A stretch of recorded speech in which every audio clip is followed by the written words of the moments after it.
Close your eyes for a moment and imagine this. It is still dark outside. Not the soft darkness of early morning in the modern world, but a thick, heavy darkness that fills every corner of the room. The air is cold enough to make your breath visible. Your back aches before you even move.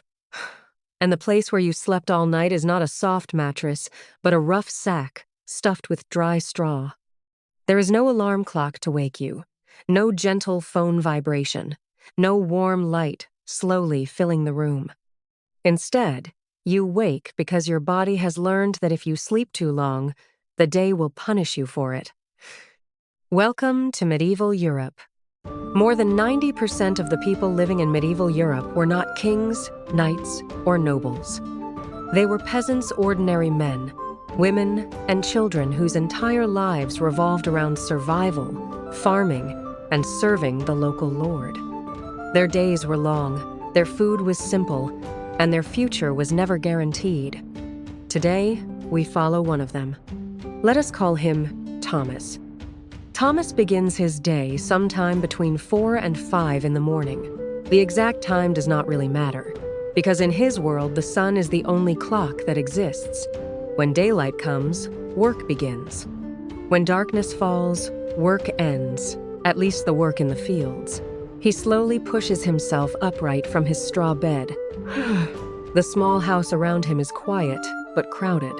In this single-room home live Thomas, his wife, their children, and during the cold months, sometimes even a goat or a few chickens brought inside for warmth and protection. Privacy is something Thomas has never truly known. The floor beneath his feet is hard-packed dirt. The air smells faintly of smoke from last night's fire mixed with damp wood and unwashed clothing.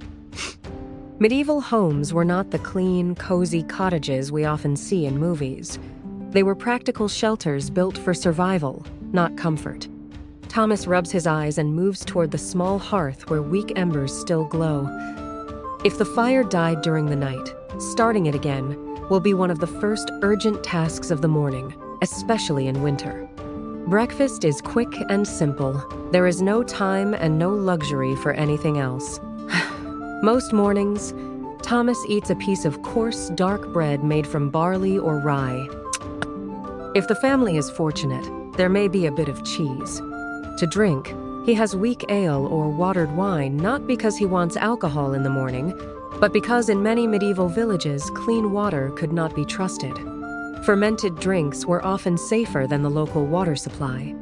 The meal is not satisfying, but it is enough to begin the day. Outside, the village is already beginning to stir.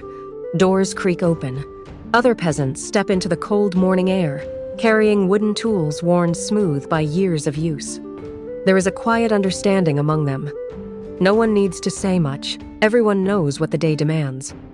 Thomas does not own the land he works. Like most peasants of his time, he lives under the feudal system. The land belongs to a local lord, a noble, who provides protection and the right to farm small strips of land in exchange for labor, crops, and various payments. It is a system that keeps the entire medieval world functioning, but it also keeps peasants, like Thomas, tied tightly to the land. As the first pale light spreads across the fields, Thomas begins his work. Today might be a plowing day. If so, he grips the handles of a heavy wooden plow while guiding an ox slowly across the hard soil.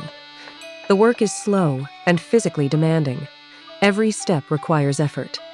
Every row must be straight enough to plant properly later. There are no machines, no engines, no shortcuts, only muscle, patience, and repetition. During the busiest seasons, peasants could work 12 to 16 hours in a single day. The sun climbs higher, but the work does not become easier. Sweat mixes with dust, hands grow sore, backs tighten with strain. Still, the fields must be finished. Around midday, Thomas and the other workers finally pause for a short break. They do not return home.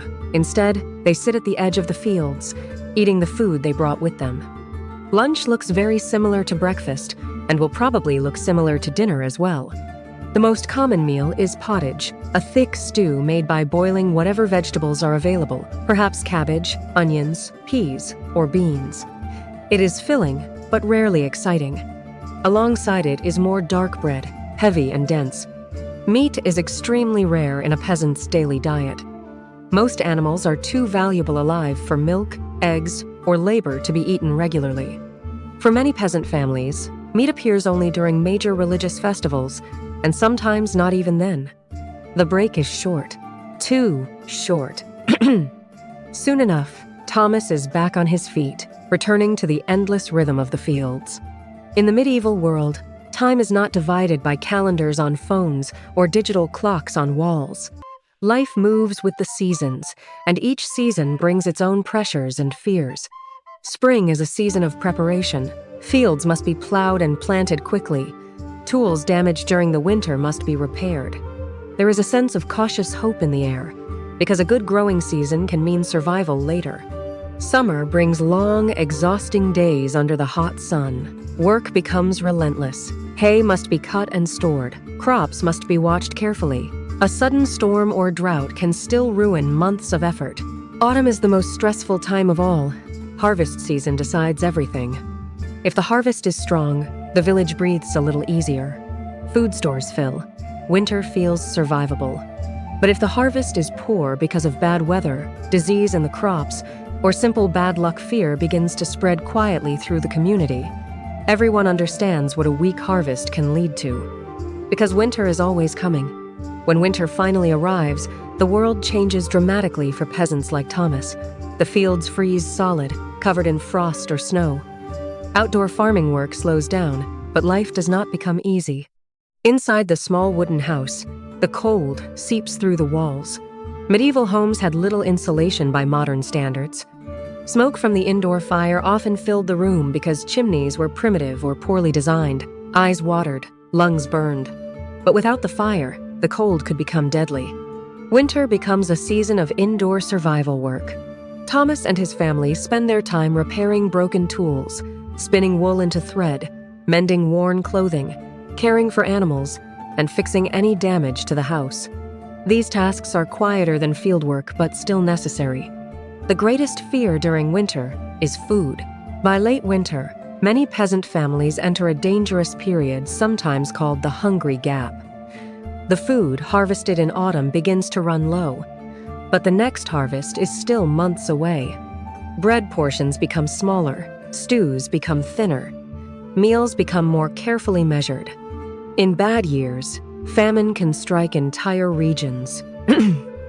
Villages that worked hard all year can still find themselves facing hunger simply because the harvest failed or winter lasted too long. As the days slowly lengthen again and the sun begins to set earlier in the afternoon, Thomas eventually returns home from whatever work the day required. His body is tired in a deep, familiar way. His hands are rough from tools and cold weather, but the day is not completely finished. Evening chores must still be done. Animals need feeding. Water must be carried. Tools may need quick repairs before tomorrow. His wife prepares the evening meal over the fire while the children help with smaller tasks. Dinner is simple, much like the earlier meals of the day. The same dark bread, the same vegetable pottage. Occasionally something slightly better if the family is fortunate. After eating, the family gathers near the warmth of the fire. This is one of the few quiet moments in a peasant's day. Entertainment is simple, but meaningful. Sometimes Thomas tells stories he heard from his own father. Sometimes there is singing.